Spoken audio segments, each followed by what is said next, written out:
We're live and we have audio that's saying that it's pumping out audio. Um, Uh, uh, we're looking. but are we on Blue Box? We are live now. Are we live on Blue Box? It Wait, says for 15 seconds, 16. There's a wait, little loading thing for me, but oh, that might just be because of an ad. maybe. Bobakin said woo with an exclamation point. Yeah, It says that we are says we are live. live. Low or not, it's fine. My bad. Okay, Sorry. I'll say it in the deepest Canadian accent possible. Sorry. sorry. Sorry. Bobakin can hear. Yay! There we go. Bobakin! Progress. Look at us go. It's like we're professionals. You know what's funny? Is the thing is on my own Twitch channel, right? On my Uh, own that I probably should use more often. I don't have any of these issues. I don't have any of these problems. I don't have anything. It's only because I'm trying to stream to another channel that I'm running into all these problems. And it is blowing my mind. And everybody's like, er, knitting needle? no, they're my chopsticks. They're lightsaber chopsticks. Oh, okay. They're lightsaber chopsticks. Ah, those are very good. Yeah. But it blows my mind because here's the thing. I don't run into this problem with any other channel when I try to stream to it. I don't. It's bizarre. I don't understand it. Bonkers. It is. Wild. It is bonkers. But we're gonna have to get this all sorted out because why Studio B is gonna have to have it all sorted out. It's gonna be nuts. But Thomas to the rescue once again. That's awesome. I can't see chat. Blessings, Thomas. I can't see chat, so you're gonna have to fill me in on anything that they say. I got you. I can do that. That's Uh, outstanding. Gronk, Gronk at KMB said intended for certain audiences. While I am certain I can be a part of an audience. Thanks, bud. I can. It's much You don't louder. want to be part of an audience? You apparently are much louder than I am. So give me a second here Oh, to give me a second here to try and. for once that's the case? That's crazy. I know it's amazing. That never It's happens. okay. It's just so crazy. Around the car, It's around the just so Subaru Impreza. crazy. It's just But again said, so you're saying it's all John's fault? no, You're no, saying it's all John's fault? no. I'm not saying it's all John's fault. There we go. No, I'm not saying it's all John's fault at all. What I am saying is that it is uh, it is a very very interesting however or whatever Twitch is deciding to do with itself when it comes to a lot of this stuff. That's the part. That's what I'm getting at. Um, That's the uh, interesting part. that's the interesting part because I have streamed to other channels, right? I've streamed to other channels, right? And I have not had the problem for guest streaming to other channels like I have on this one. And I wonder if it's because of how they've updated the two-factor authentication thing. Like I wonder if that's a thing, is if that's part of the problem. I'm not 100% sure. But hey, look at that sweet starting stream thing. I did that on the fly like 10 minutes ago. So Wait, you like did this on the fly 10 minutes ago? yeah, so like It's so freaking cool. um uh so yeah. Oh baby, I'm such a big fan of it. That's it great. is, it is Cameron. It is vampire. We're gonna talk about all things, that Vampy goes time. bump in the night. It's gonna be But great, specifically vampires. but specifically vampires because that's what apparently your girl Rachel here really wanted to talk about. So that's what we're I love gonna talk about. vampires. Uh, Garrett said, I need to get this out of the way. Vampires, they suck. Wow, But Garrett, lose 50 experience points. oh wow. Thank you for the sub. Hello, thank you so very much. GDTRFB 1995. Also, vampires are also all you want to talk about. You know what? I'm gonna have to get you folks in a vampire game. And if Bleak was here right now, I guarantee you he would be all sorts of about it. Just Get him in here. he's in my vampire game.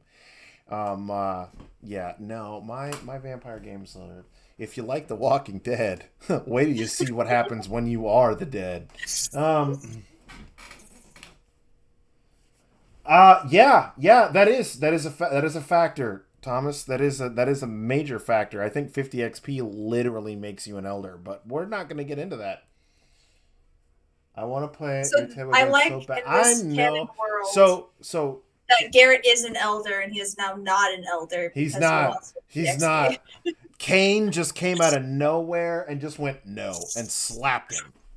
Yeah. Just, pop. Ah.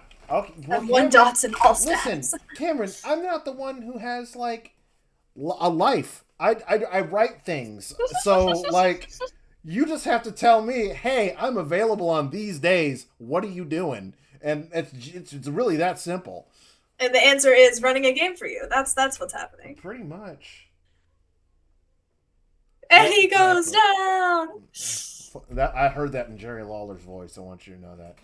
Yeah. All right, friends.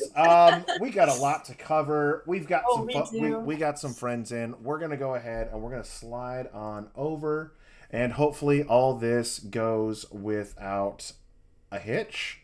We'll see. Hopefully, I'm picking the right one. If not, we'll find out. Let's go. Without a hitch. Hey, there we are. Hi, everybody. How you doing?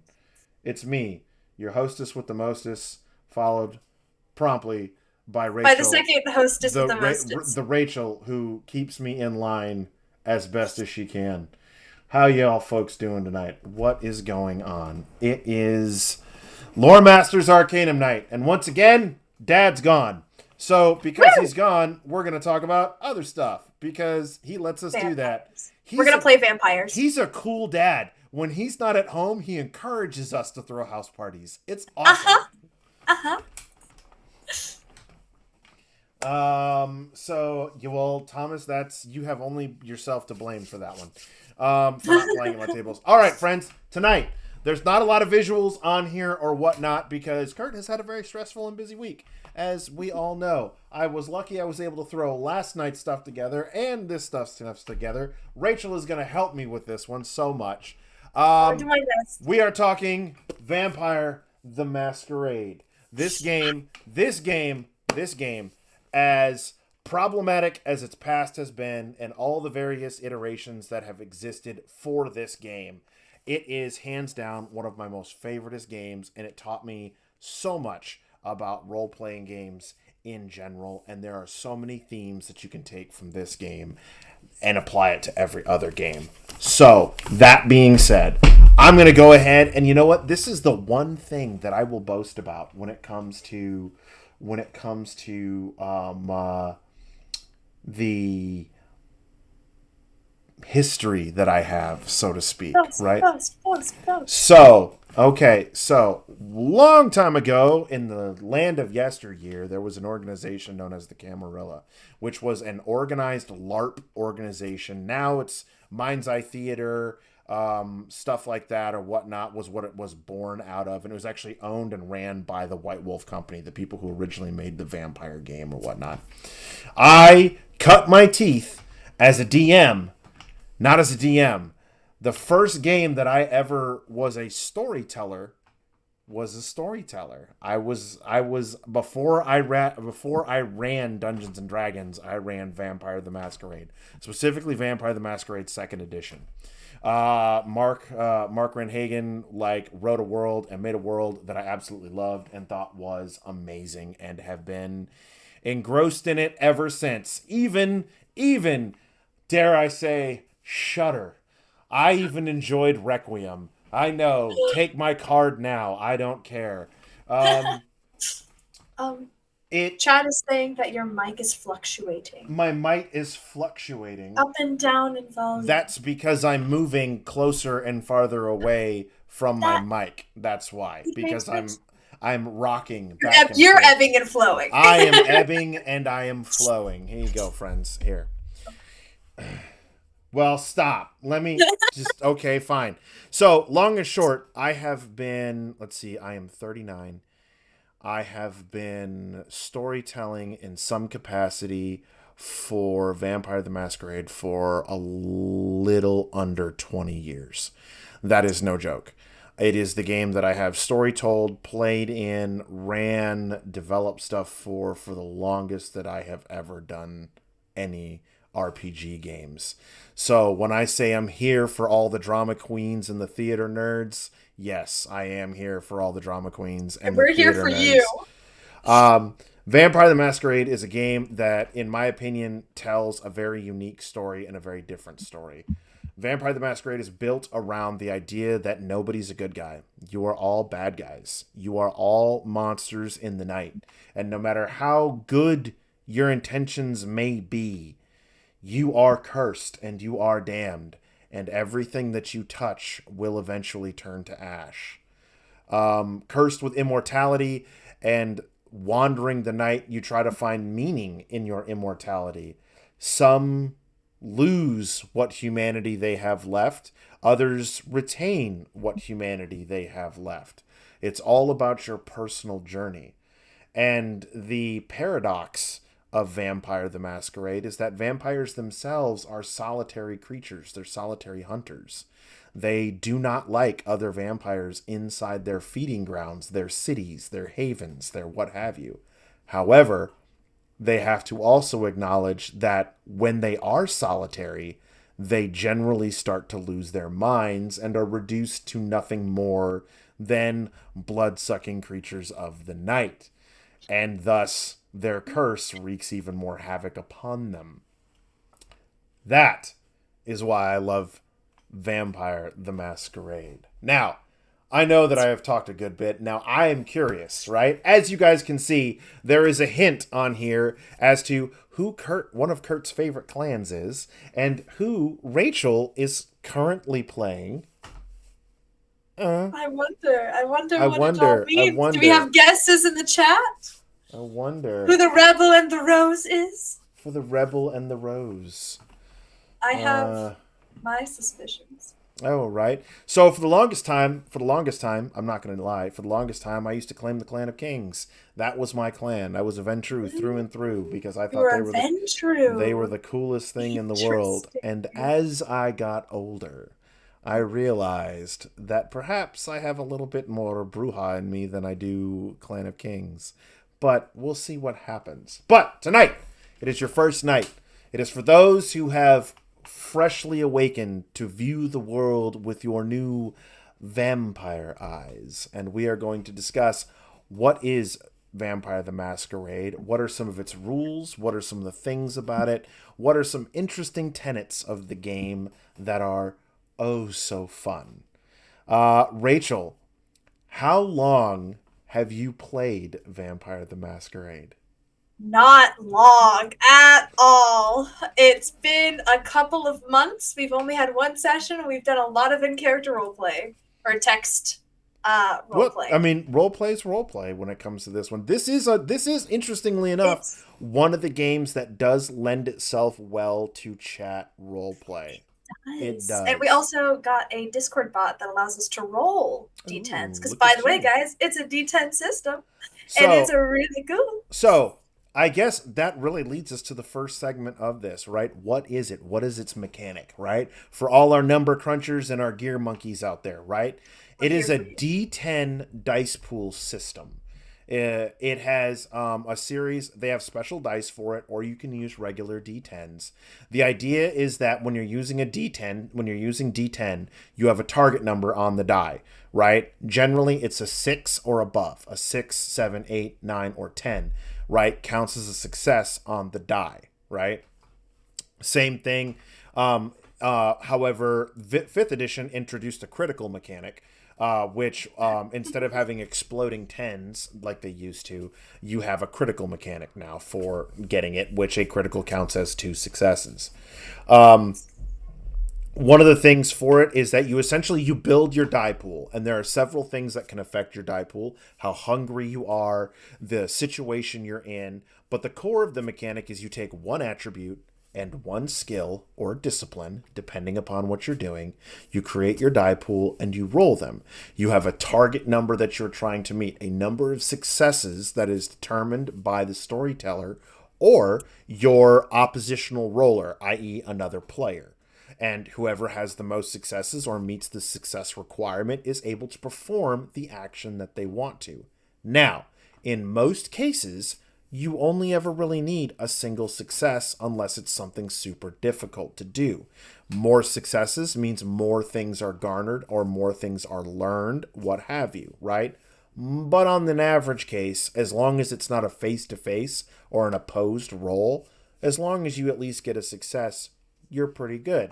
Now, Combat is where those opposed rolls yeah, really come into. combat is where opposed rolls really come into play. Now, for my vampire veterans out there who have been playing this game since its inception or came along the way, you may have turned your nose up at 5e. You're not quite sure how it works because, well, what's the big deal, right? They don't have blood pools anymore. What's with that? Well, once upon a time in Vampire, you had blood pool, and you would expend your blood pool in order to activate a discipline. Now you just make rouse checks to see whether or not your hunger is increased whenever you try to do something. Which is wild. And it's really interesting because some of the most simple things that you would think would be simple enough for a vampire to do can actually send you into a frenzy and you not even realize it. So that is one thing about 5th edition that I have definitely found to be far more interesting. So I digress. You have dice pools. That is your determining factor for your mechanic of the game, is it's based around your dice pools. But as I love this phrase, this is one of my favorite phrases that has ever come out of this game that I hear said by people who have never even played the game. You are more than just dots on a piece of paper. Because this game is all about dots. If you look at the character sheet, you fill in little bubbles. So you got dots. You got little dots for all your stuff, right?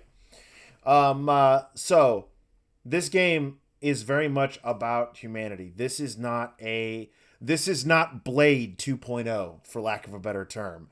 I have been in games that have been like that, and it is not as fun as you might think it should be. It is a very personal game. This is another, like I said, a drama queen theater major. It is about character development. It is about finding your niche, forming relationships, and knowing that at any point in time, anyone around you could betray you for power, for money, or for blood.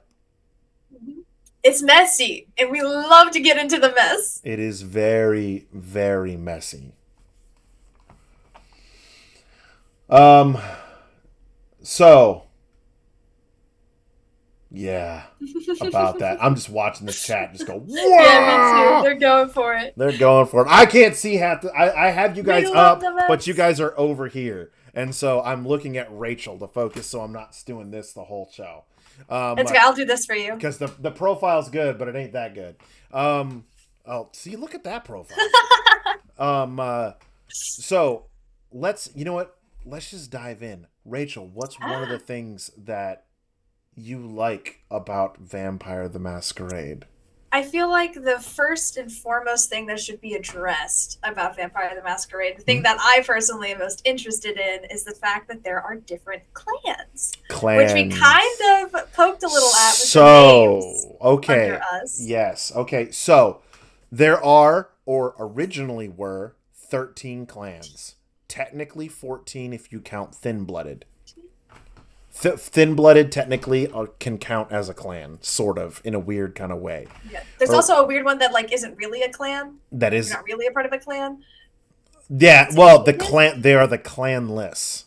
Clanless. Yeah, the clanless. So we're gonna get into that. Yeah. So once upon a time, when it came to vampire clan is a denotion of your bloodline. It helps determine what kind of mystical powers you have as a vampire, because all vampires have mystical powers of a nature, as well as it determines, most importantly, your bane or your clan flaw. Some of these clan flaws are include, but are not limited to, acts of rage or quick temperament. Whereas we wouldn't think that necessarily such a major flaw when it comes to a human, but when a vampire can pick up a Volkswagen and throw it through a building, then yeah, short tempers and rage and anger and quick to frenzy is kind of a bad thing. Others include things such as hyper selective feeding.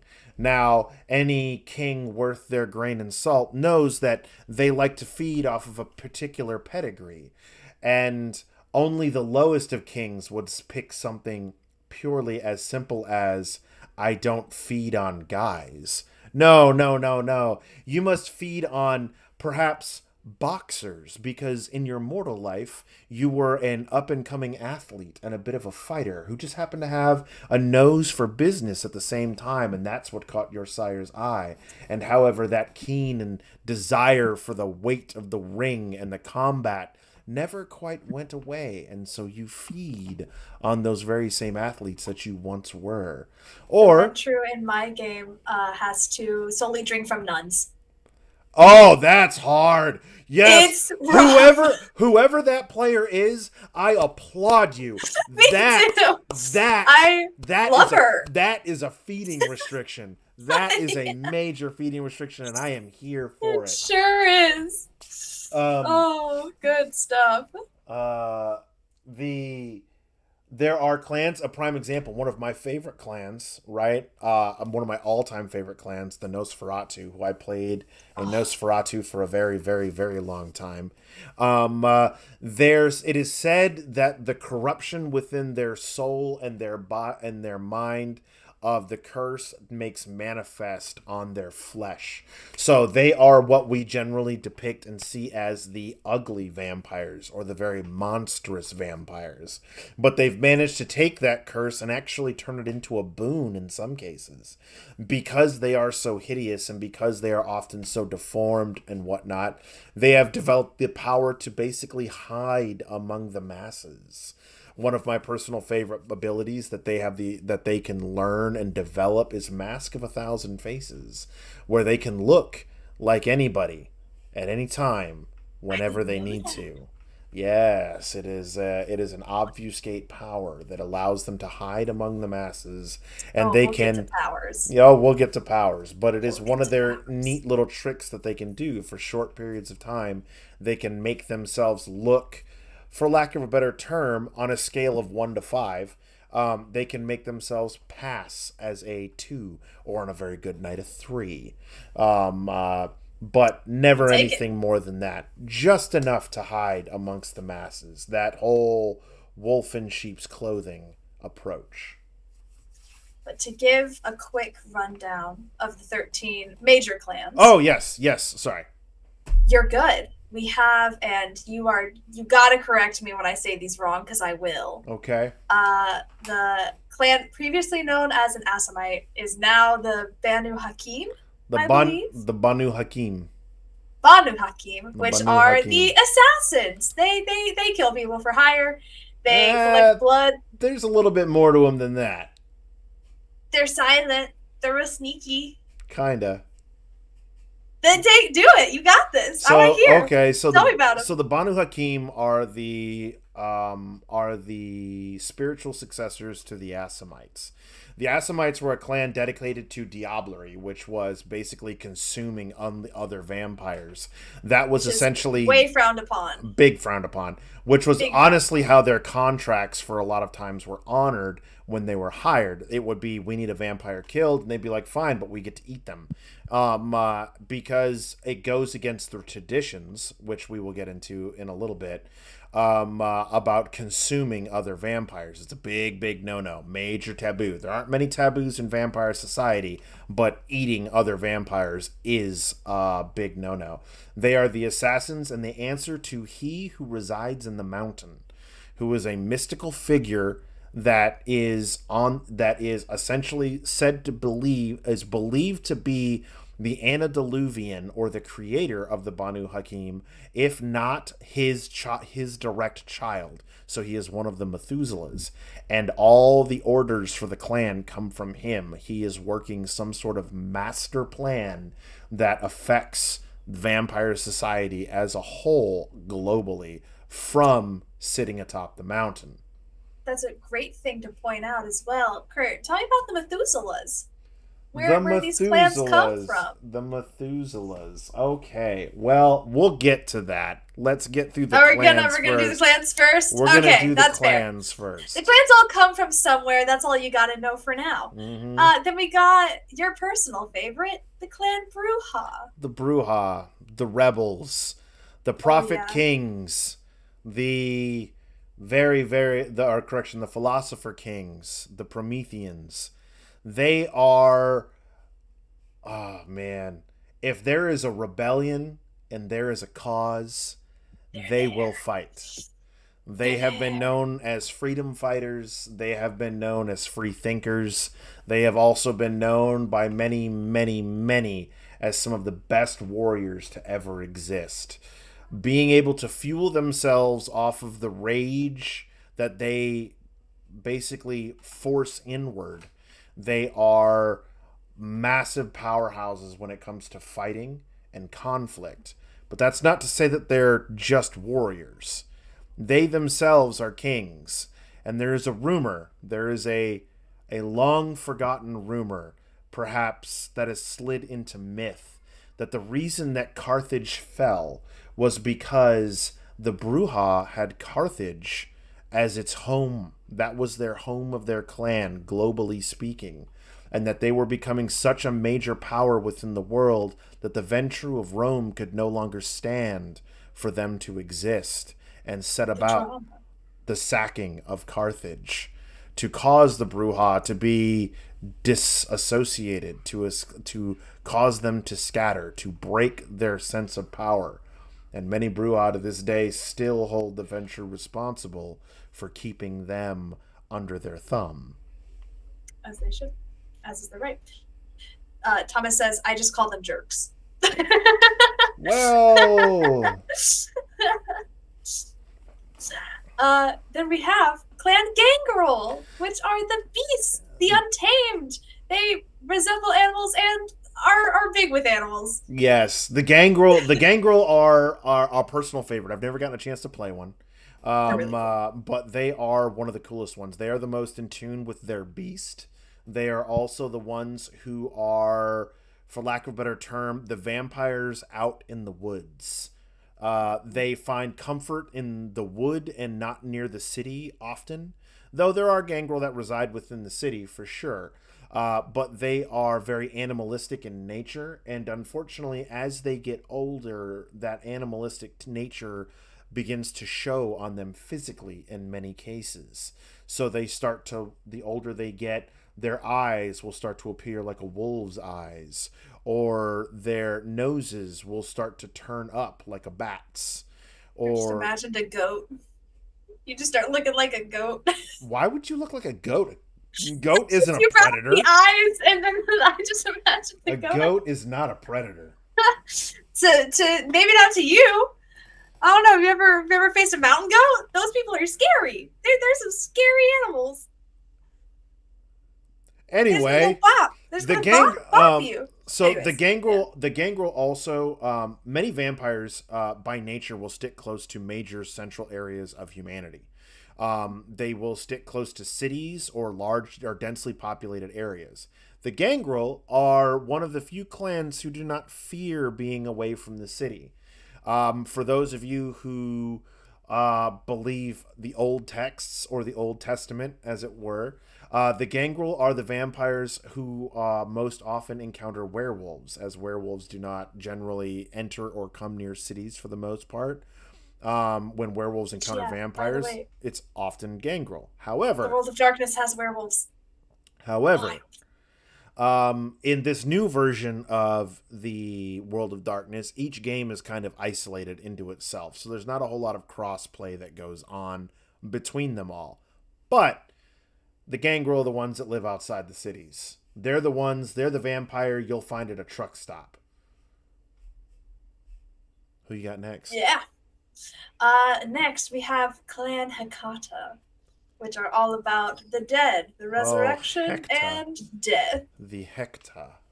Hecta. I know how to pronounce these. The Hecta clan. So, again, for my tried and true old school, once again, friends, do you remember an old family known as the Giovanni? Or the Cappadocian, as June Soldier said. The Cappadocians and the Giovanni have kind of merged to become the Hecta, or the ones that control and speak to the dead. It is believed that vampires, for ages, have been able to control the dead, have been able to raise armies of the undead to sack those enemies that would try to thwart them or end them. These groups, the Hecta, are ones that embody that. They are necromancers, though they are necromancers of the profane. There is absolutely nothing PG-13 related to the Hecta in any capacity at all. Though All are. I will say, if you're investigating a murder as a vampire and your local coroner happens to be a Hecta, just look the other way and let them answer your questions, because they more than likely can, because they can talk to the dead. We love to see it. Next, we got the shadow, the darkness, the La Sombra. The La Sombra. Yes, the La Sombra. The opposite side of the coin to the Ventru. Now, once upon a many moons ago, there was two major factions. The Camarilla and the Sabbat. The Camarilla was ruled and ran by, you guessed it, the Ventru and the Toreador. They were the two that were the most powerful within the Camarilla. The Sabbat, on the other hand, had two major clans that ruled and ran them. And that was the La Sombra and the Zimitzi. The La Sombra traditionally seek power through being the second in command. They have taken on this role over the many centuries that have existed by ruling and manipulating the church, operating in shadows more often than not. They have, as of more recent nights, learned how to control and manipulate the abyss. Once upon a time ago, once upon a time ago, we called it obtenebration. However, now, yes, that was their ability, obtenebration. They could manipulate the very shadow and darkness that surrounded them to allow them to teleport, to cross the globe, to form weapons, to pull you into a sinking, bottomless abyss of a pit and leave you there for all of eternity. You get to be edgy. Oh, no, they weren't edgy. They weren't edgy. They were scary. They were. Could they be both? Could you be edgy and scary? I guess if you really wanted to, but one of the most feared characters in all of Vampire the Masquerade to exist was Lucinda Monsada. She was a La Sombra, for lack of a better term, assassin, who pled fealty to no side. And she would, when she came into a city, vampires left the city. That's just Makes sense. That's just a. Yes, there you go. Cardinal Monsada and Lucida were great novels. Yes, they were indeed. That would be her sire and her, and they, long story short, manipulated and orchestrated a war of kindred on a genocidal scale. That's what they do, and they did it all from the shadows. The La Sombra, the La Sombra often in modern nights, because they hold no direct fealty to the Sabbat or to the Camarilla, you can find them in either faction. The factions are a little more fluid than they used to be. You will often find them not as princes, but you will find them as seneschal. You will find them on Primogen Council, or you will find them as close advisors to those who are in power. Which we'll get into. Which is very interesting when you look at it, because they rule from the shadows. Because, after all, the one in the spotlight is the one who dies. Then we have Clan Malkavian, Cameron's favorite. We got those that are The the clan Malkavians. bane The is that you tortured. have to have a mental illness. You have to. The tortured. The seers. The prophets. The Malkavian is the most misunderstood clan of them all, for they have the gift of prophecy. And because they have the gift of prophecy, no mere mortal or those of mortal thinking can possibly understand what it is they see in the future. Now, many view them as being psychos, being mentally disturbed, not understanding. And yes, part of their bane is that they have a degree of mental psychosis. But let me ask you this. If you could see the future and you tell everybody, but nobody believes you, wouldn't you start to go insane? Because the future predictions don't come in ways that you think that they should. No. No, they don't come in peaceful, cool little visions like we see in the movies. No, they come as nightmares. Terror. They come as terror. They come as flashes, pieces, incomplete data that you have to piece together to try and figure out what's going on. The Malkavian, 9 times out of 10, will embrace someone who has experienced a deep level of trauma.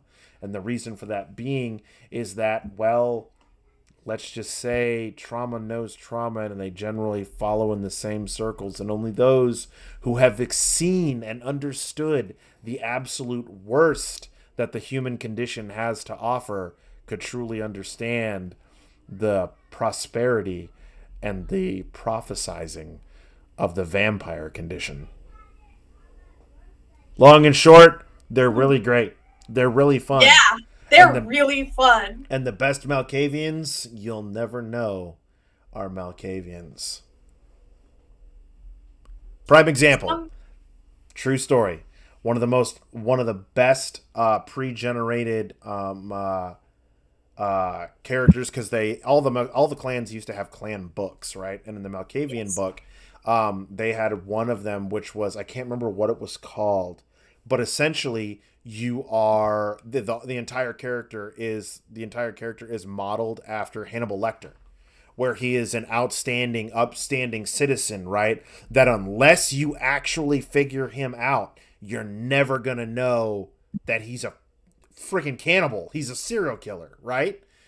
Kind of thing, right? And he just moves about amongst the people. A lot of people like to play off crazy. A lot of people like to do all kinds of things when it comes to them. However, I will say this much for Malkavians. If you do wish to play a Malkavian, do your research. Because, again, some of these diseases are no joke. And some of these illnesses are no joke. So think about it before you play a Malkavian.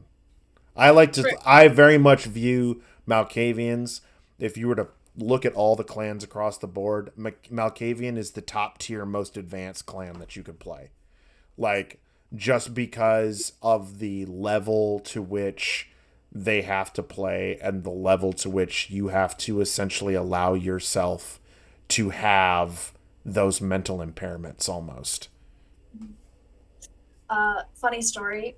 Cameron in our game, who was playing Vampire the Masquerade like myself for the first time, Chandler just slid over Malkavian and said, "This is what you're gonna play," and she said, "Yes, thank you, very good." I can understand that. I could very much understand Speaking that. of Nosferatu, Sam Curtis, that's the next one we're gonna talk about, which are the hideously disfigured by the embrace, keep into the shadows, the sewers, and collecting some secrets. All right, the Nosferatu, the hidden, the cursed. Now, this is, again, one of my favorite clans. I played a Nosferatu by the name of Alex Mason for a very, very, very long time. And he went to a LARP at one point in time and breached the Masquerade just because somebody there insulted his prince and decided to basically cause all kinds of hell. It was in Toronto in the year 2009. Incredible. was no joke. It was an actual con event that I went to and just murdered people, made it look like a cult went and did it, and it caused the local prince all kinds of hell because he insulted my prince who was there under guest rights, and How dare he? I was not about it. Anyway, the Nosferatu are very, very interesting. So like I said earlier, their bane is that their visage will take on the appearance of that of a corrupt and cursed soul. They are the disfigured ones. They look, their appearance takes on all sorts of horrifying features. But oddly enough, despite it, a common one is having a crooked arm or perhaps a clubbed foot or something along those lines, some sort of physical disfigurement. It will not hinder them in any way other than appearance. That is one thing that is very interesting about them. Now, granted, not all of them look like walking corpses. Not all of them look like, and I'm about to throw one out there for those of you who know, the vampire from Stephen King's Night Flyer. They don't all look like that. Some of them have subtle things, right? One of my personal favorites that I see in the book nowadays is they smell like soured milk. Their skin is slightly paler, right? It's that whole, you just don't want to be around them. They're It's a little ugly. gross. Or another one of my personal favorites is the ones that affect, sometimes it'll manifest and only affecting the head. Nosferatu are also the kind that they will embrace out of spite. That is one thing that is very unique to the Nosferatu. They will embrace out of spite, not necessarily out of what they can add to the clan, which is one thing that I love. Can be really bad. So Can be really, really bad. one, her face looks like it was burned, scarred. She had elongated fangs. She couldn't ever completely close her mouth because her fangs had gotten so long. Her hair had fallen out of her head. Her eyes had turned a glassy cataract appearance. Her ears got longer, and she looked absolutely horrid. Absolutely a thing of pure nightmare from the neck up. And then from the neck down, she looked as though she was a supermodel. Oh no. That's fun. So her curse was that a Nosferatu who was attempting to befriend her as a mortal, she was a woman of the night, she was a prostitute, right?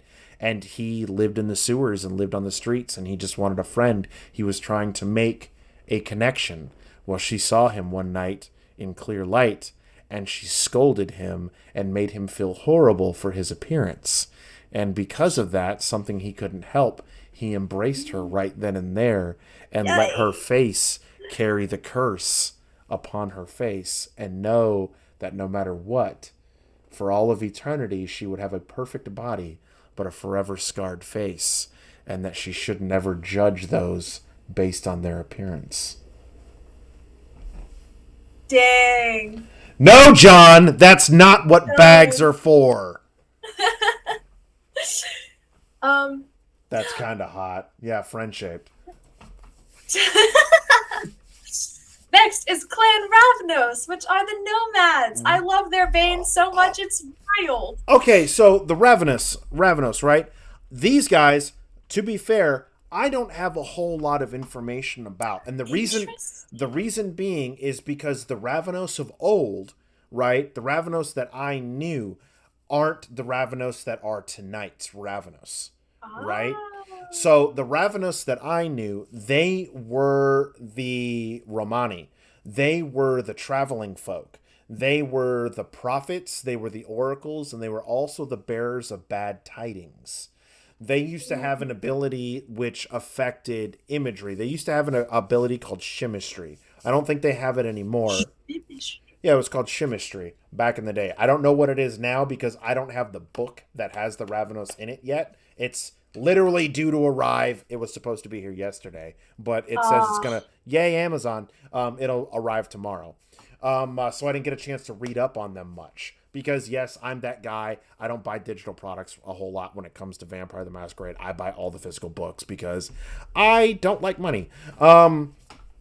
So they're what they used to be though was they were also messengers. They would bring tidings and messages back and forth through cities and whatnot because they were nomadic. They were hyper nomadic, right?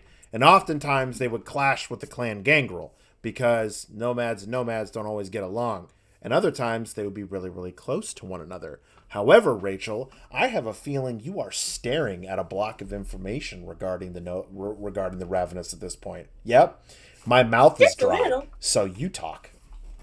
Fantastic. So, what I know about them currently, which albeit not a ton, but they are big on trickery and deceit.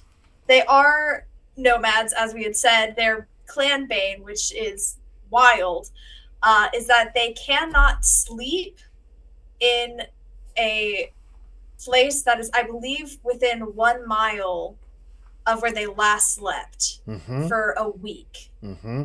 So if they sleep in one part of the city, they have to go to another part that's a mile away, sleep there, and then the next night go one that's a mile away from both of those spots, sleep there, and so on and so forth.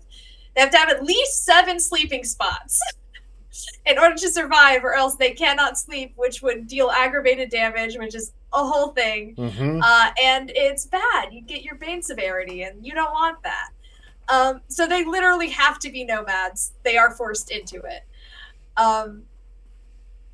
Yeah, I didn't know that they were messengers, which I find very during the interesting. during the Dark Ages, they were often used as messengers because they would travel so much because they could never stay in one place for too long. Yeah.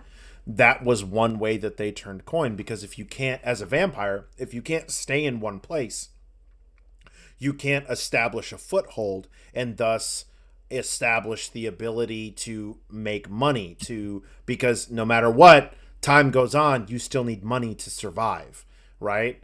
So princes and elders and whatnot would hire, for lack of a better term, Ravenos to carry messages from city to city because they know that they would have to always move on.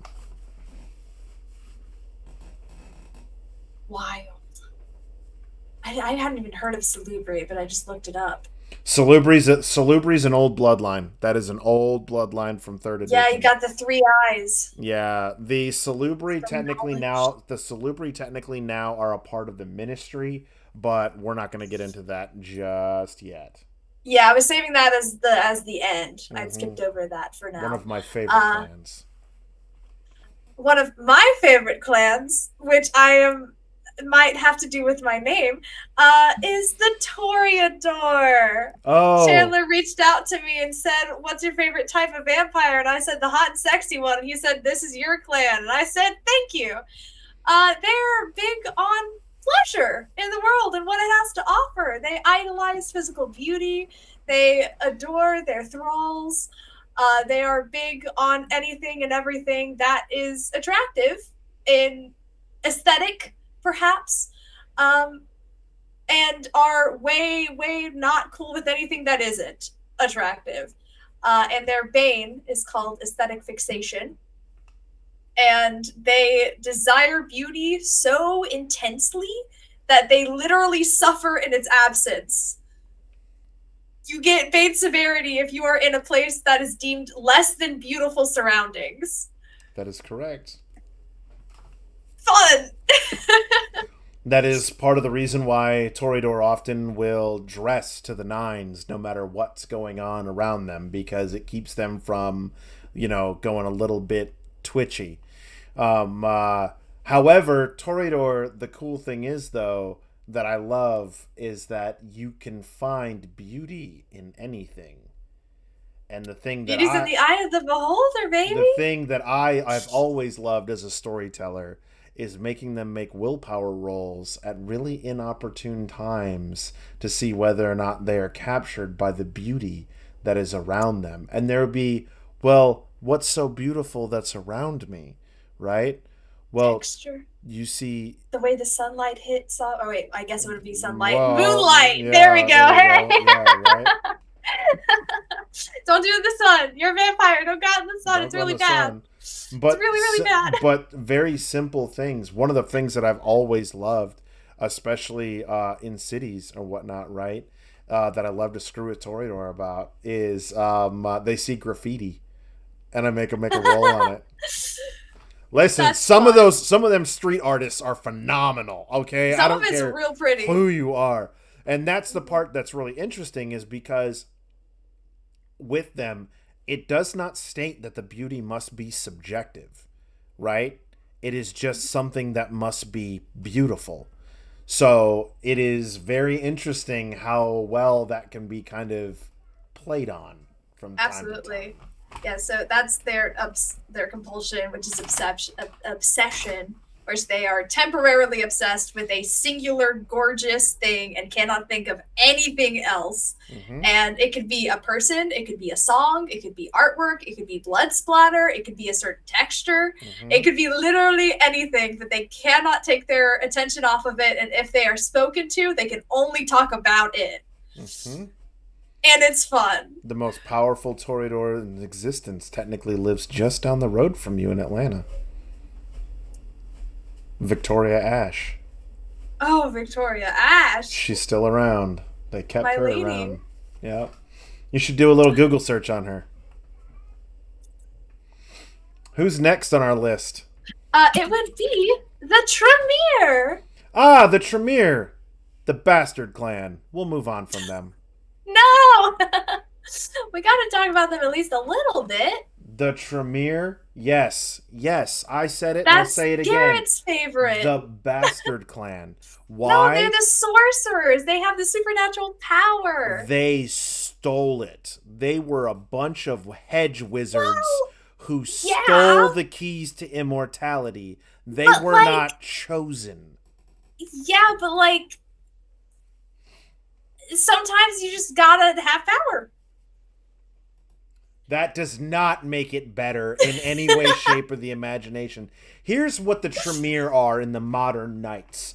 The Tremere have no home. They are not trusted by any faction individually. They connive and plan and try to use their blood sorceress ways to invoke fear to find them homes within vampire society because they cannot be trusted on their own. So they have to cut deals. They have to trade their skills, quote unquote, and their blood sorcery to find themselves safe haven within cities because the Sabbat will hunt them down and kill them on sight. Yeah, but also they're really useful with their blood magic, and they can for sure be used by princes and others. So you to mean do to some tell really cool things. So tell me, oh rose without any thorns, you mean to tell me you're going to trust a blood wizard who with but a single drop of your blood has the capability to control you like a puppet? I wouldn't. But other people could. Yes, no, I think not. I trust the Tremere as far as I can throw them. Which probably, to be fair, probably could be pretty far. I picture them as just nerds, and that might be because Garrett's playing a Tremere, and his Tremere is very much just a book of nerd, and I love him so much. John Brinkley, my man. But blood sorcery is really cool. I love their Bane. Because they used to have Tremere used to be a pyramid scheme essentially. Used to be. Well, yeah, it fell, which is what their Bane is. Okay. You know things that I don't. I do. I don't like it. I do. But they can no longer create blood bonds with other kindred through normal means. No. They can still bind mortals or ghouls, mm-hmm. But with other vampires, they cannot be blood bound, which is super cool for them. Wish it were me. But alas, it isn't. And their compulsion is perfectionism. Mm-hmm. And unless they get it just right, they will not be able to stop obsessively trying to get it just right. Uh, so good for them. Me too, bestie. Clan Zamisi. Ah, the masters of flesh and domain. Yes. Clan Zimitsi. Mrs. Thomas's. Hailing from the old world and the land of Dracul himself, Yes, Vlad Tepest Dracula. is counted among the Zimitsi. The Zimitsi are divided amongst two individual sects within their clan. They are the old world Zimitsi and the current Zimitsi. Zimitsi are masters of their domain, and as such, their body is the domain of self. And they have the ability of vicissitude practices, So cool. which allow them to morph and change flesh of any kind to suit their needs. Some believe Zamisi did this as a way to become living weapons, or unliving weapons, if you will, while others have taken it to whole new levels of depravity, turning those who have displeased them or disgraced them in some way, shape, or form into nothing more than an immortal armchair of which they will sit upon on a regular basis. Zimitsi do have the power to create what is known as a war ghoul, where they take several living beings and fleshcraft them together like the human centipede and turn them into monstrous beings of war whose sole purpose is killing and destruction. There are those of the old Yikes. world Zamisi, right, who are thought of as more of lords, whereas they have forsaken the ability of vicissitude in exchange for that of dominate, where they control all vassals within their land, acting as much more like tyrannical kings than they do as the living, walking nightmares that they have become in their modern day night. Nosferatu will give Zimitsi a very, very wide berth. As they should. That's terrifying. Wow.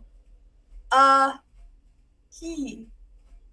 So, their bane, I know it specifically as it relates to Thomas's character, Mm-hmm. which is that he must sleep in a building that is uh, before the time of the 1960s, I believe. Yes. Uh, and so for like each Samisi, it's different because I think Mm-hmm. it's you have to choose a specific charge, whether that be like a physical domain or a group of people or an organization. Mm-hmm. It's got to be very clearly defined and very limited. But if they don't sleep in those specific specifications, then they will sustain aggravated willpower damage, which you don't want. Their compulsion is covetousness, which means that they will become very obsessed with something in a scene and they have to add it to their hoard. They have to. This can be an object or a piece of property or a literal person. Mm-hmm. And if they Commonly it's property of some kind. Yes. Fun fact, Arnfried Meyer, which is Thomas's character, is a real estate agent. Best in the business. He's doing great. like a big wagon. I feel like I'm getting lore tested. You're not getting lore tested. This yes, is we're gonna actually have a test at the end of this yeah, stream. You guys have to 100%. study up, be Yeah, prepared. no. Uh, You're not getting lore tested. What it is you're getting we have an hour and a half to comprise almost 25 years worth of Vampire the so Masquerade. much. So you're getting very brief, like light beer version of it. It's fun. Last but not least is the Ventru. Ah, the Ventru, the Clan of Kings. One of the greatest clans to ever The clan of exist. entitlement and greed. Try again. I think I liked that. I think that's pretty spot on. The Clan of Kings, the rulers of the night, the pillars of the Camarilla, those that ensure the traditions are upheld. The Ventrue are just that. They hail from aristocracy for the most part of the Knights of Old. They are your, for all our 40k fans, they are your reboot Gilliman. They are the ones that ensure the traditions are held. They are the ones who developed the hierarchy of the Camarilla. They are the ones who ensure that whether you are an Anarch, you are a Camarilla, you're a Sabbat, or you are some form of independent, that rank and title and status matters within kindred society, and they will guard that belief to no end. But they are not just rulers and politicians. They are some of the fiercest warriors to exist in all of kindred society, for they have truly mastered the body as a whole, and fortitude is their steel shield that protects them and those that they care about like no other. They control the body and the mind and the crowd through presence, dominate, and fortitude. Oh, presence, my favorite. Uh, as we, I believe, discussed earlier, that the Venture's bane is that they have refined tastes. Mm-hmm. They have to have a very specific preference, and they can only drink from that preference. And if they drink outside of that preference, they will vomit, Pretty much. essentially. So some of these could be, they gotta be genuine blondes. You gotta drink from someone that's actually a blonde. Mm-hmm. Maybe someone who was a soldier. Maybe someone that suffers from specific mental illness. Maybe someone that is a drug user of a specific sort. Mm-hmm. You got. There's a lot of different ways you could go about it, and all of them, oh boy, real fun. And their compulsion, my favorite, arrogance. They have to be obeyed. If they are not obeyed, bad things happen. It's bad. Bad things happen. Now, keep in mind, the compulsion only comes into play when your beast within you starts to act up. That's ultimately when your compulsion comes into play. Though Ventrue can get very, very... I happen to know a very lovely Ventrue who can only feed off of MMA fighters. Ah, yes, as you talked about. Yep. Right? She can only feed off of them because in her mind they are the epitome of the physical specimen. They are, quote unquote, the grade A beef of human society because they have to constantly train, they have to constantly have the best kinds of food, they have to constantly make sure that their bodies are in top peak condition. So she views them as the best steak in the house. That is why she has to feed off of them. Oh, Bruingal said that his character could not have tainted blood trying to find someone not on some sort of drug in Seattle. Oh. I mean, honestly, in today's day and age, the number of prescriptions that the populace as a whole are on, that could be tough. Mm-hmm. I believe, should we get on to the ministry? The ministry, the last but certainly not least, the ministry, a favorite clan of mine, a true bad guy. I will say that they are legitimate. Like, there's the Sabbat, right? Sabbat have purpose. The ministry, on the other hand, not great, but they do have purpose. It's not a good purpose, but they have purpose. The ministry on the other hand simply exist to corrupt. That is their thing. For those of you who remember the followers of Set or Setites and the Salubre and all those who took great joy in breaking someone's soul, that is where you will find the ministry, often hiding amongst various congregations within churches and religious sects. The ministry loves to bring those around and manipulate them for their own ends. What their own ends are varies from person to person, but they very much use religion as the ultimate weapon of war. and they are good at it. It's Really, bad. really good at it. It's real bad. It's They really, really bad. they are the Thank ministry. you for the sub, Canadian Engine Gamer. Hey, Patrick, thanks. Um, uh, they are very, very bad people, for lack of a better term. They will. I honestly think that in many cases, their whole purpose of existence is to sow discord because that's what they do. Yep. That is truly what they do. Literally, they're. Oh, Chandler's in the chat. He said the ministry is the proper church of the kindred. To speak against them would be to speak against Cain himself. Sure. But their compulsion is literally called transgression. Uh, it's how it's described. I can read it off exactly. Set teaches that everyone's mind and spirit are bound by invisible chains of their own making. Their blood chafes at these bindings, and the minister suffers a burning need to break them. The vampire receives a 2 dice penalty to all dice pools not relating to enticing someone, including themselves, to break a chronicle tenet or personal conviction, which is what keeps your humanity intact where it is. They're not good. They're really bad. Their whole purpose of existence is to cause you to discord. break. That is why they are, because they hate everyone and everything to such a degree that they will put in machinations to cause, oh yes, including yourself, right? Very Real much bad. so. Yes, they will 100%. And they take great pleasure, as a prime example, in embracing members of the clergy, members of the cloth, religious leaders, and whatnot, and watch them break every tenet that they have held sacred for however many years, just for the fun of it. But I believe, yes, June Soldier, they are a clan. They are listed yes, as one they of the are listed as clans. they are listed as they are listed as a clan.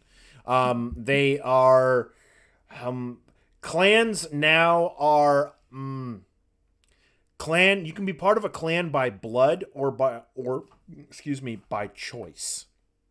Interesting. But once you have declared your allegiance, that is who you are. For those of you who once upon a time, if you've ever watched LA by Night, Annabelle is a prime example of this. Annabelle was a caitiff. She was clanless. She chose to become part of the clan once she found out who her sire was. She could have elected to stay caitiff, but once she pledged her loyalty to the clan, that is when she becomes what she becomes. Such a good show. Such a good show. You guys haven't watched it. The ministry, very specifically, is known for trying to scoop up caitiff whenever they can, because they are the last descendants of the followers of Set, and that in itself brings about a whole sort of bad things. Their symbol or thing that they identify most with is the snake. Not because of like Set from Egyptian time, but more the snake in the Garden of Eden as the tempter. Garrett asked, is that the only applicable to caitiff? It's not only applicable to caitiff. Technically, that is where it's a little bit. That's where it's something you work with your storyteller. Your storyteller on. Fair. Panderers. Now that we have, so real quick to answer June's question. Yes, go ahead. So panderers don't exist anymore for the simple fact that the Sabbat, as you and I know it, right from 3rd edition, no longer exists.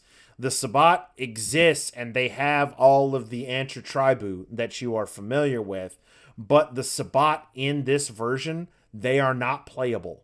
They are not allowed to be played by player characters.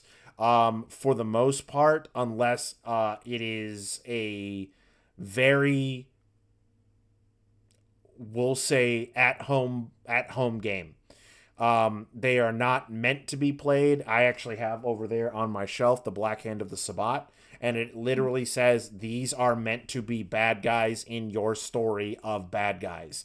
The Sabbat in no way, shape, or form at all in its truest form can an actual human being possibly be able to play. They are vile, they are evil, they are absolutely 100% not meant to be played as player characters. They should They're be bad. nothing more than boogeymen and people and vampires that your kindred fight in combat. Speaking of the Sabbat, now that we've talked about all the clans for the past hour plus, Yep. uh, they're really fun, guys. Check them out; they're great. I want to talk about the political structure that a neonate would wake up to and expect to figure out within Vampire the Masquerade. Okay, so for that, right? You technically have three sects, right? The Mm-hmm. Sabbat, which are the bad guys. Bad They dudes. they are the epitome of every Blade faction that you've ever seen in the movie Blades, where humanity is cattle. They should be Yep. harvested. Yep. We should be ruling them. We should Yep. all the anytime you've ever seen a vampire view humans as cattle, they shouldn't be allowed to technologically advanced. They should be That's the nothing. Sabbat. Yeah, that's Sabbat. They are 100% Sabbat. Okay, next, right? We have the Camarilla, right? The Camarilla has the pillars of tradition. Mm. That is what they are. They are a as going around TikTok, what's your Roman Empire? The They are the Roman they Empire. are the Roman Empire. The Camarilla formed out of the Roman Empire. They are, for lack of a better term, the core main political structure that exists for vampire society. All cities, whether they are Anarch or Camarilla, are modeled after the Camarilla society structure. It is, for lack of a better term, a corporate ladder. That is the best way that you can put it. Those that are on top stay on top. They stay on top by ensuring those that are below them don't ever actually make it up the ladder. The power is their ultimate weapon, and they wield it as such. But as Spider-Man tells us, with great power comes great responsibility. So, those elders also fiercely protect the traditions, right? Yes. We'll get into the traditions, but the traditions are essentially vampire laws. And those Mhm. laws are what keep vampires from being hunted to extinction. So, while they are powerful, they're mean, they're broody, they don't ever want to acknowledge those beneath them, they very much are also at the forefront of the ensuring vampires don't get blinked out of existence. Yeah. I think the number one rule or like tradition that is upheld is the masquerade, which Mm-hmm. obviously Vampire the Masquerade's what the whole thing is about, which is you will shall not reveal your true nature to those that are not of our blood. Because Mm-hmm. doing so will get you killed. You will die, we will kill you, essentially. So there's a caveat to that. Everybody, and we'll cover that caveat here in just a moment. Yes, and we will get to the Inquisition here in a second. Of The course because we will. that plays a lot into the Camarilla. So Very important. In the Camarilla, the Inquisition is a major factor. The Inquisition they fear more than the Sabbat. What Mm. happened was there was this great city known as London, right? The Camarilla believed in advancing and keeping up with humanity. That was a big thing of theirs, right? Well, what they didn't realize is that the Inquisition, that's right, the Inquisition never went away because nobody suspects the Inquisition, had been keeping tabs on vampires. And at one point in time, the Inquisition, which is, for lack of a better term, for those of you keeping up, a cracked out version of the Helsing organization, found out, and there was a major gathering of vampires in London, and they burned it to the ground. They hunted down and killed every single vampire within the city limits of London. That's why you have the book out there called London Has Fallen. It is the last night of London, and you try to survive. The It is Inquisition has bonkers. the Inquisition has since then expanded their reach globally. So the Camarilla, when you're in the Camarilla, they don't use cell phones to talk to one another as much as they can. Whenever I there think is that is a rule, right? well, sort of. They still use technology. The younger ones still use technology. The older ones don't. In the Camarilla, if an elder wishes to speak to you, you will not get a text message. You will not get a phone call. A messenger will be sent to your home. And Isn't that from the Herald normally? the Herald can do it, but they're not the only one who can do it. They could dispatch a ghoul to come find you if they wanted them to. Of course. But the point is that they will hand deliver a letter or a note, or someone will specifically come and find you and use a particular passphrase for you to recognize that you are being summoned. Chandler said the Anarchs are the only way forward. The Ivory Tower is a bunch of country club royalty, quote unquote, that don't deserve to be the rulers of kindred society. Free yourself from your masters. You have nothing to lose but your own chains.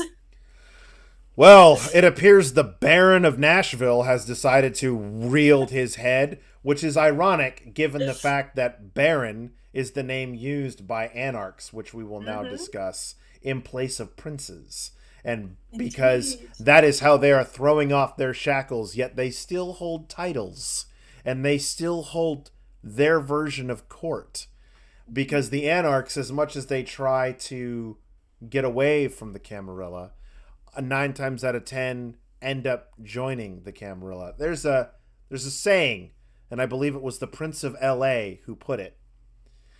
The anarchs are for when you're children, but when you decide to be an adult, you find yourself among the Camarilla. And that is in most office the case. Younger vampires, those numbering in less than 100 years, more often than not, will find themselves in the anarchs. Why? Because the anarchs very much move in step with humanity. They evolve with humanity.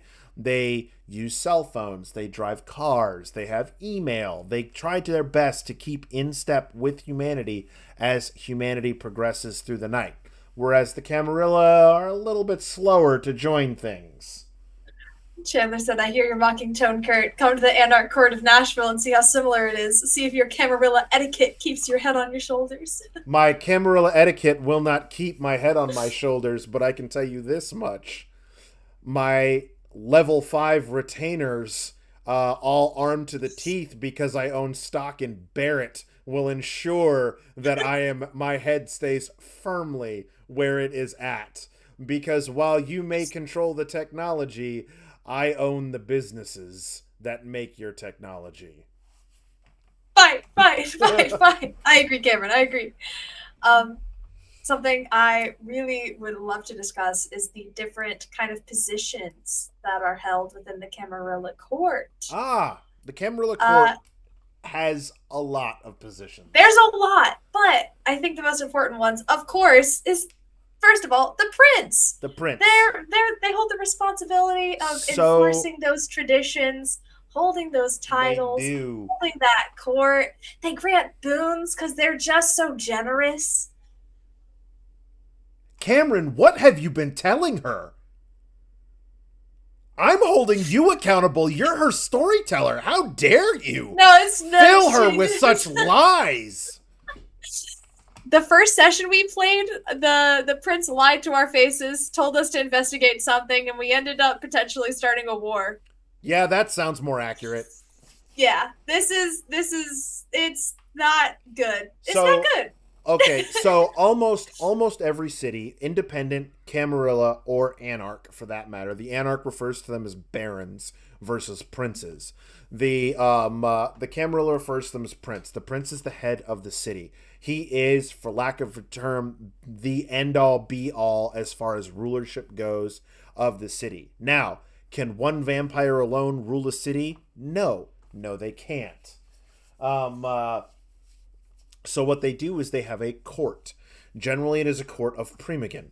The Primogen are whichever. Primogen. Jen. We'll go with your way. I thank you, but I prefer my way. Anyway. That is okay. We can say it both ways. Compromise. Anyway, generally the vampire or elder, not always the same, that has the highest status within a clan is part of the Primogen Council. They are the ones who hold sway over their clan. And those that council, right, are the ones who ultimately are the representatives, or for lack of a better term, your senators for the prince, because the prince can't be everywhere at one time. The prince, Thank goodness. those primogen ultimately dole out tasks and things like that on behalf of the prince in many cases to members of their clan to do things via edict or what have you. Now, past them, you have what is known as the sheriff. The sheriff, so as one of the tenets of vampire society is the right of destruction. The right of destruction can only be granted by the prince. The prince, however, can appoint the right of destruction to a sheriff, which means that the sheriff is the only one who can literally kill any other vampire within the city with no repercussions, because that is his job. His job is to hunt down and handle the wet work, for lack of a better term, of the prince, should the prince not wish to do it himself. The prince and the sheriff are generally the only ones who have power over the right of destruction. Also, the prince is the only one who has the right of creation, and he is the only one in a Camarilla city that can bestow that gift, oddly enough, to any kindred within the city. You have to petition for permission to make new vampires. And if you don't, you die. You die, and they die, and a lot of other, and anybody who knew about it dies. Following the sheriff more than and depending upon the size of the city, will have hounds. These are, for lack of a better term, his deputies. They cannot actively kill anyone, but if they kill someone in self-defense, wink wink, then it's okay. Past that, the other court... The seneschal? We're getting there. I just like the name of the seneschal. The seneschal, right, is the second in command. Not every city has them, but many cities that boast a large enough kindred population will have them. What they are is they are the second in command. They handle the date, or the quote-unquote night-to-night operations of many of the cities. More often than not, if you have a grievance that must be aired to the prince, you will meet with the seneschal first. If there is something going on, say two particular coteries are beefing it out over some perceived threat or perceived slight, the seneschal will handle it. The prince, unless the seneschal can't handle it, then the prince will get involved. You don't want the prince involved. You don't want the prince involved. But yes, that's pretty much how he works. The second, now the seneschal, you might think, is actually the second most powerful individual in the city, next to the sheriff. No. It is not. This next role is the one that is technically the second most powerful role in all of kindred society, and that is the keeper of Elysium. The Elysium keeper. Elysium is essentially vampire sacred ground. No weapons, no phones, no usage of discipline powers whatsoever can be used on these hallowed grounds. The keeper is in charge of maintaining and providing security while on these hollow grounds. Should you breach any tenet of, regardless of your position within the city, with the exception of the prince, break any of the tenets of Elysium, i.e. commit violence against another kindred, if you use a discipline against another kindred, or cause that they can tell, or cause any harm to another kindred while in Elysium grounds, they have the right of destruction regardless of your rank or position within the city. They can literally kill you right on the spot. On site. Fun stuff.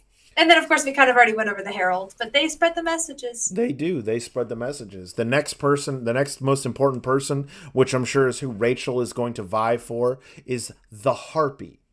The Harpy and the Keeper of Elysium generally go hand in hand with one another. The Harpy's job is to basically grant and remove status in a public capacity for kindred. The Harpy is the one who will notice whenever any sort of etiquette breach is made, or when a certain gift is bestowed upon status. So if someone basically says their acknowledges their status. If the prince acknowledges somebody's status, it is the harpy's job to keep track of it and to ensure that everybody else knows that somebody's status has changed. Also, they are the ones who are in charge of keeping track of who is who within the city. They know who all the Primogen are. They know who's next in line for those roles. And they also know who's next in line for sheriff. They know who all the hounds are. They are, for lack of a better term, they're the town gossip. But they know. With position. Yeah. You know what? I'm not going to lie. I really want to compare notes for my Nashville by Night with Chandler's Nashville by Night. It's cool. Yeah. I should show you mine, Rachel, because you may Please look at it and go, do. "What the fuck?" There are some moments where Chandler has done something, and I do go, "What the fuck?" That's fair. And it's great. It's fun. It's awesome. We'd love to see it. Continue. What's next? Who do you want to discuss next for your positions? Well, I was happy with those positions. Okay. I think that those are like the good base positions within the most well known. I need to get my grubby mitts on Kurt's Nashville. You can certainly try. I suppose the traditions that are listed, of course, the first tradition being the Masquerade. Don't breach the Masquerade or you will die. What happens if you breach the Masquerade? You, I believe, are, correct me if I'm wrong, because it might be different, because I don't know about I don't know how different my knowledge on the world compares to the base world. The traditions haven't changed. You die. You are, I believe, put How do you the die? sun. How do you die? Am I right? Are you put into the sun or are you decapitated? Because I'm pretty sure you're put into the sun. In most cases, if you are charged with a breach of the Masquerade, the prince will call what is known as a blood hunt, which means it is open season on your ass for all vampires in the city.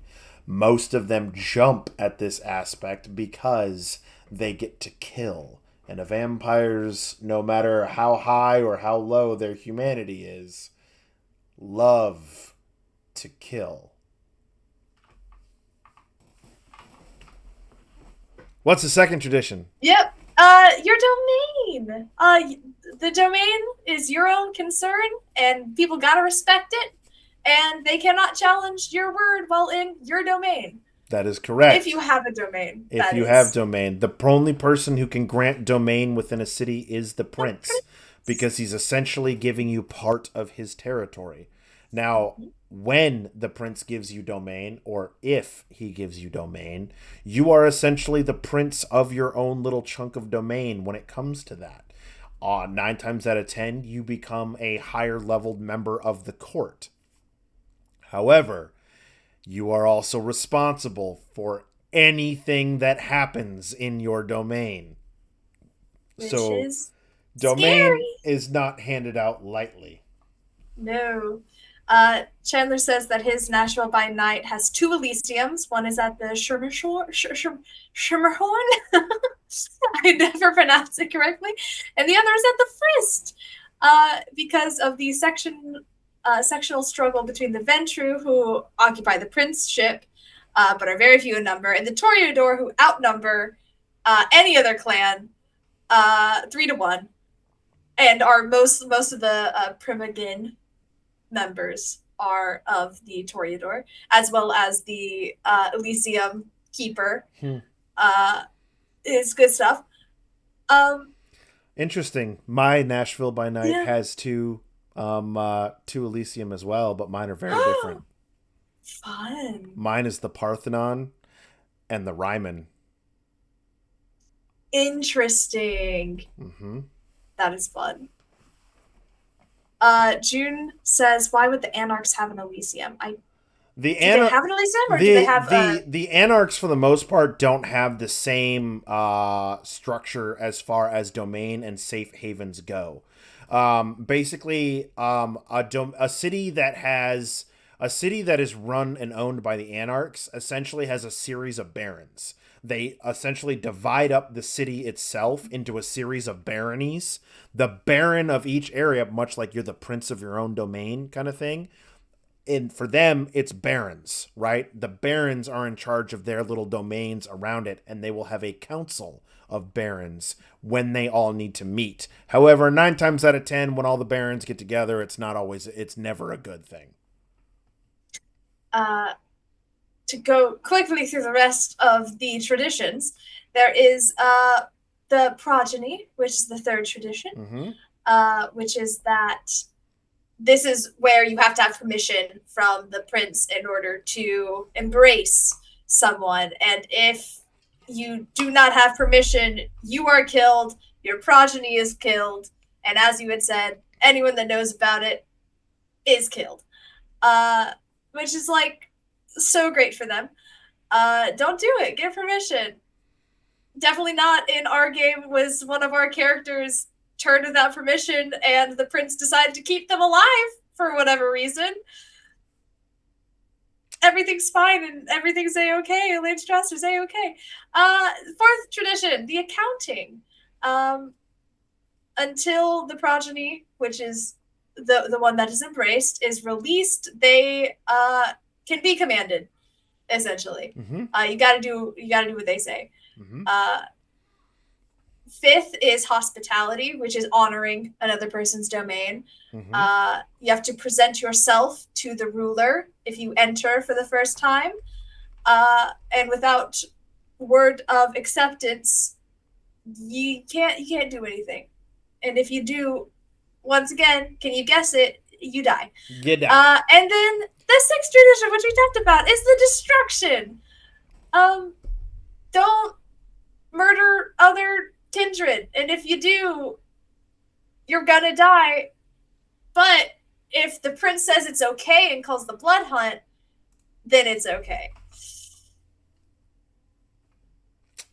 That is correct. For the last bit of time that we have, yes. I'm curious if someone were wanting to run a game of Vampire the Masquerade, is there any advice you would give, as you have done so, played in many, many Vampire the Masquerade games? Okay, so here's the thing about Vampire the Masquerade, right? Okay, this is a massive tome, this core book, right? It's really cool. It is really cool, really massive, big tome, right?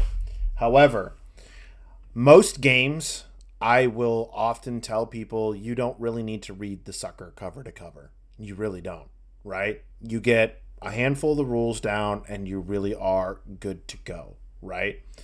Vampire the Masquerade is one of the games that if you are going to play, I recommend you do read the core book cover to cover. And the reason I state that is because Vampire is a game that is very, very deep, very personal. And as we've all heard of this before as having bleed, right? Roleplay bleed, where things that happen in game basically bleed over into your real world, and you can't leave certain aspects at the table because it has rocked you that emotionally or that mentally. Vampire is a game that can do that very, very, very easily. The number one thing that I will tell you for Vampire is Vampire can be one of the most rewarding role-playing game experiences you will ever have in your entire life. There is no joke about it. No game else out there comes close to the type of game that you can play when it comes to Vampire. That being said, you need to make sure that you are with a group of people that you are comfortable with, and most importantly, that you trust. That is a key factor. Vampire is not a game that is designed for you to come up and sit at a table with a bunch of random strangers and hope to have a really, really good game. You have to know everybody there. You have to know your limits. They have to know your limits, and vice versa. That is one thing that is very, very cool and very, very important about this game, because you are going to push those limits when you play this game. It is not D&D with fangs.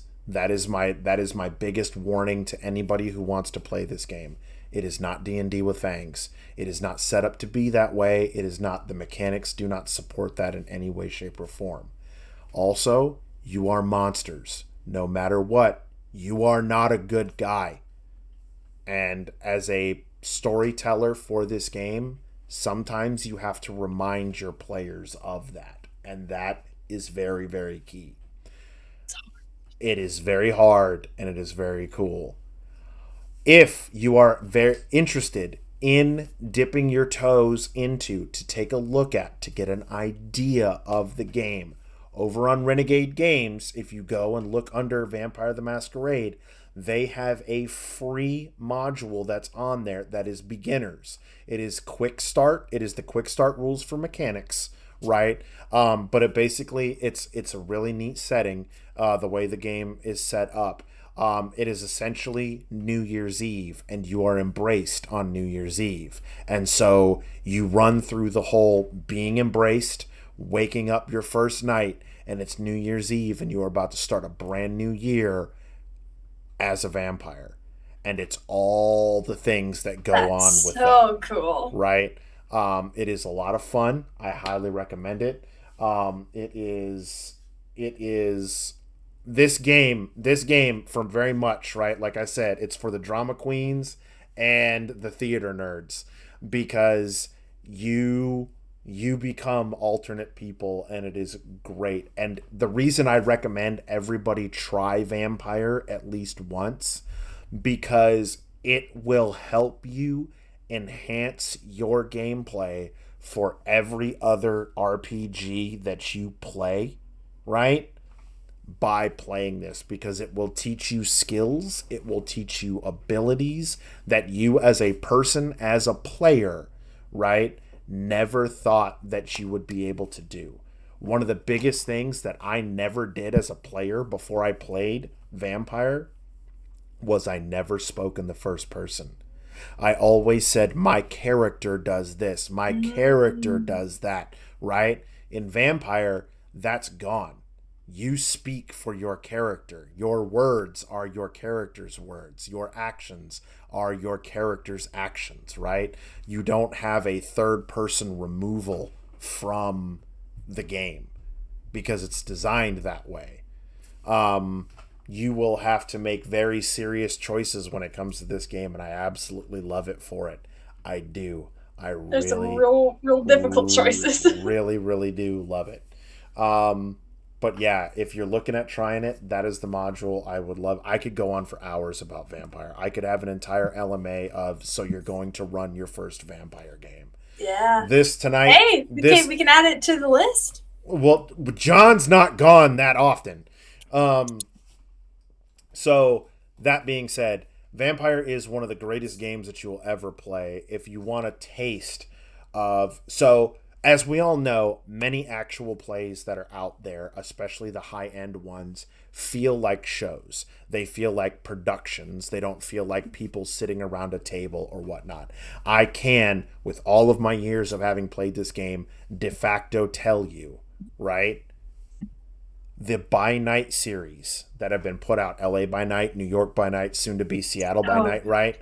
What you see there, if you take those cameras away, that is still what a Vampire game will be like.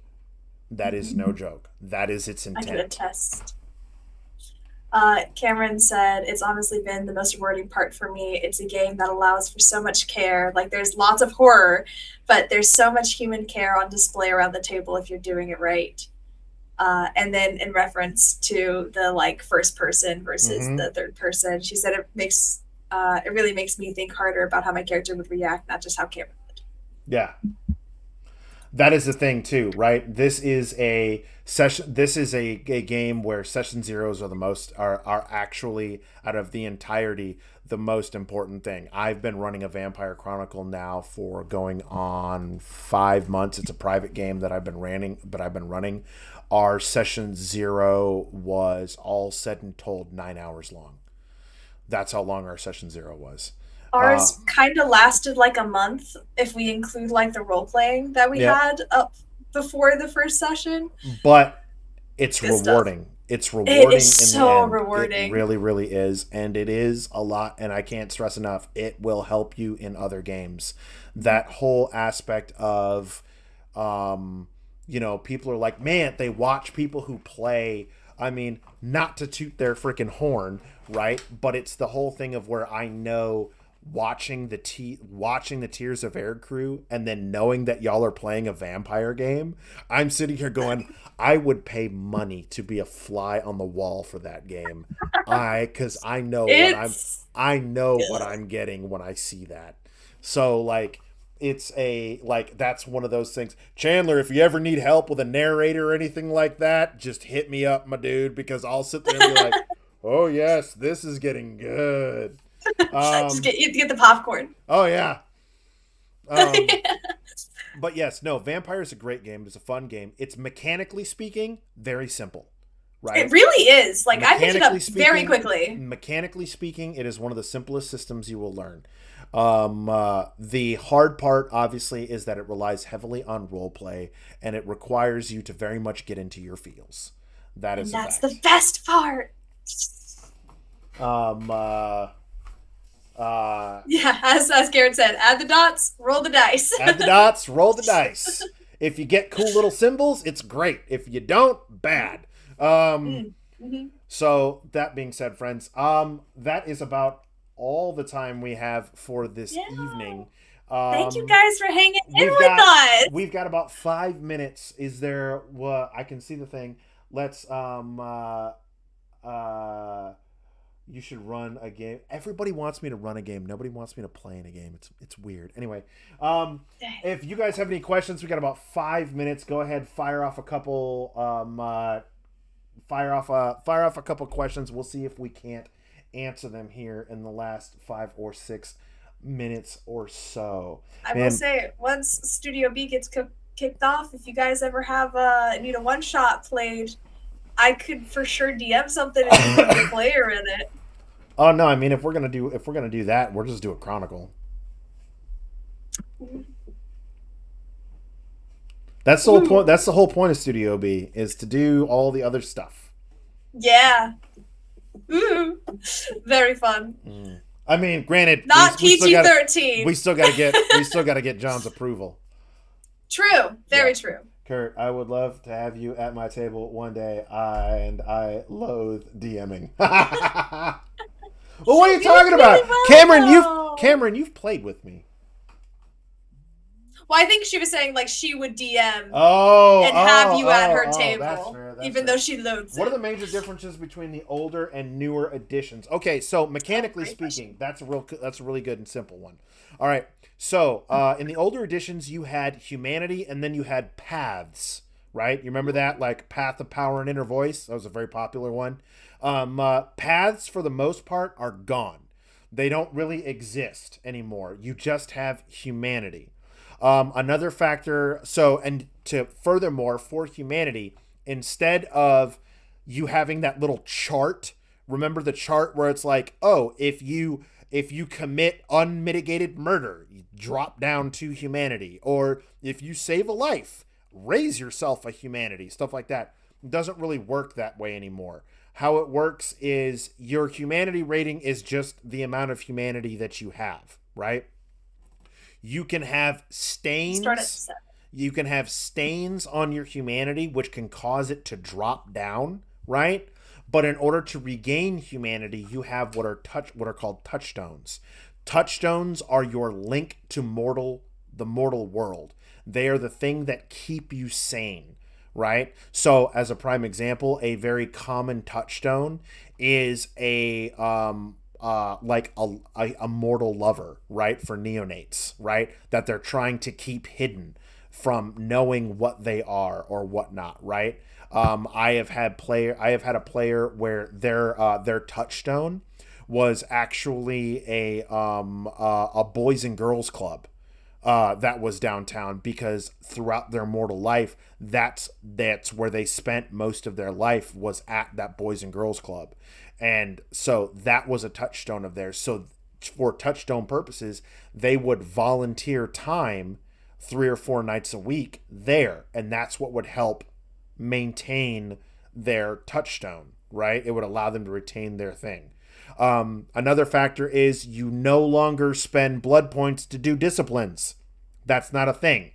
All you do, you used to have a blood pool, right? And depending upon how old you were, determined your blood pool size and whatnot, right? So you would spend blood pool points to activate disciplines to make them do things. Now you just make a rouse check, right? That's it. You simply make a rouse check to see whether or not by utilizing your blood or utilizing your blood power, you get hungrier. Not a lot of times. The coolest factor that is now part of Vampire, it is baked in, that I absolutely love, right?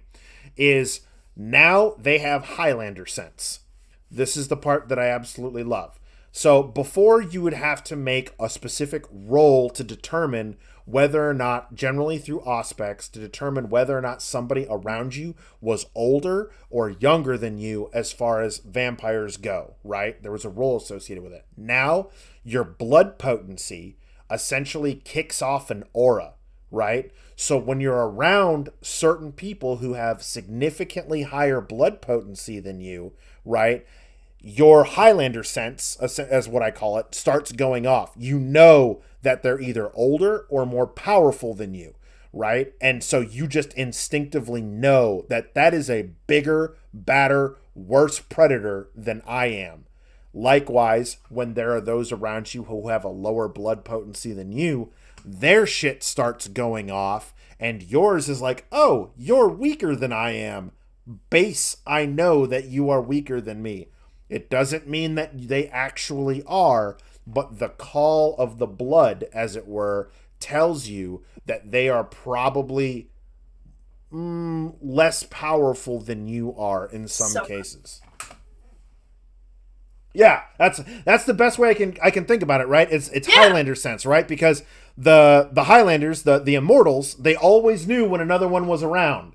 They just like up and start looking around like, there's another one here. I know that there is. Right? Where are you? Where are you?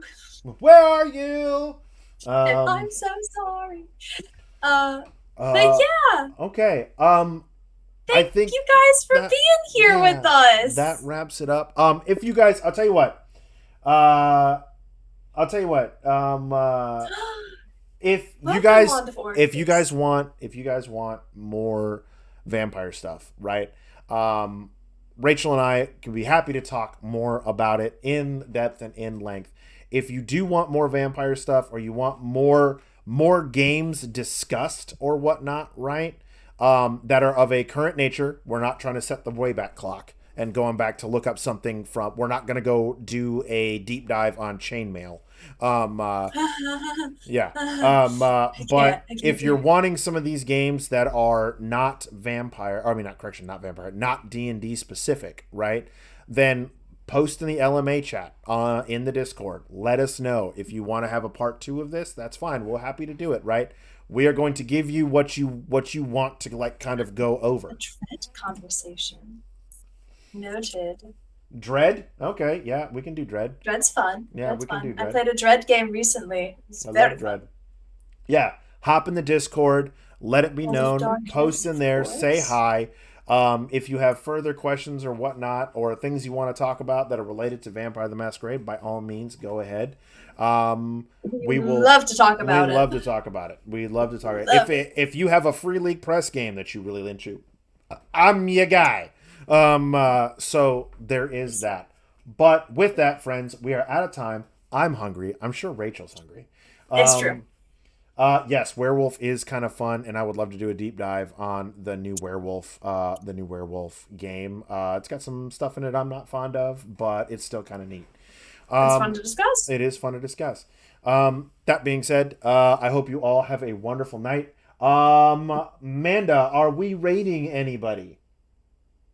We're rating Jay. We're rating Lord Gazumba. right, everybody, Wonderful. get your stuff together. We are fixing to go Thanks for raid being Jay. here. It's going to be We great. love you. It's going to be awesome. You are awesome. Thanks again, friends. Tune in this Sunday for TOA. Friday night, we have Friday Night Crusades. It's going to be great. It's going to be wonderful. Tomorrow, we got Boston. Tomorrow, Vassen's going on. It's going to be great. It's going to be wonderful. Stick with us, friends. We're starting a new case, so you don't have to know anything about the they are. previous one. They are starting a brand new Holy case. case. It's going to be wonderful. It's going to be great. We have a lot of time. So yes. Oh, the thing. If you're watching this and you're enjoying it, and you're enjoying the content that you are currently seeing, right? Why wouldn't you? Go ahead and hit the follow button. We like it. If you're following, right? If you're following and you've got that Amazon Prime sub, it's a free sub, just sitting there, just chilling, right? Go ahead, throw it our way. That allows us to keep doing stuff like this. That's no joke. It really does. It helps. It pays for a lot of stuff. Or if you're feeling froggy and want to give us your hard-earned cash, please, by all means, give us a sub. But if you're sitting here. If you're sitting here and you haven't subbed, you haven't followed, you haven't done any of those things, we just have one question for you. What are you doing? Come on, give us a follow, give us a sub. It helps keep the lights on. It helps keep everything going. It helps us give you all this quality content. And we're out. We're out. Wonderful.